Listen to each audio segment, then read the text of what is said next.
बिस्मिल्लाहिर्रहमानिर्रहीम। अस्सलातु वस्सलामु अलैका या रसूल अल्लाह व अला आलिका व सहाबिका या हबीब अल्लाह। जीअं त अॼु असां मोहतरम जनाब साईं दीन मोहम्मद पठान साहब खे अर्ज़ था करियूं त साईं हीअ अव्हां जी प्लाटिंग कयल आहे स्कीम। हिन में अव्हां जेको मस्जिद शरीफ़ जो प्लाट छॾियो हुयो उन जॻह ते असां साईं मौजूदु आहियूं। हिन पाड़े वारनि जे ताउन ऐं तवसुल सां हीअ कची छित ऐं आरज़ी तौरु ठुलनि ते जोड़ाए करे असां निमाज़ पढ़ी रहिया आहियूं ऐं दर्स क़ुरान पाक जो सिलसिलो बि हली रहियो आहे। जीअं त साईं अव्हां ॾिसी सघंदव त हीअ मस्जिद शरीफ़ कची जी बुनियाद ते ठहियल आहे।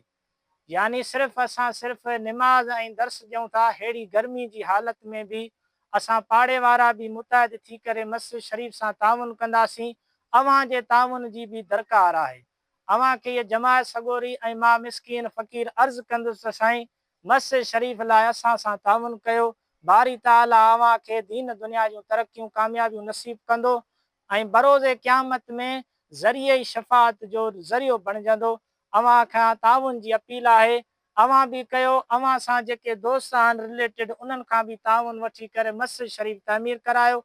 मस्जिद साईं अव्हां जी रहंदी, असां फ़क़ति आबाद करण वारा आहियूं। पाड़े सिरी अव्हां सभई इतफ़ाक़ कयो था, हथ खणी इतफ़ाक़ कयो। सभई रिक्वेस्ट पाड़े वारा तव्हां कंदा, मासूम पढ़ंदा, तव्हांखे सवाबु मिलंदो साईं। अस्सलाम वालेकुम वरहमतुल्लाहि वबरकातुहू।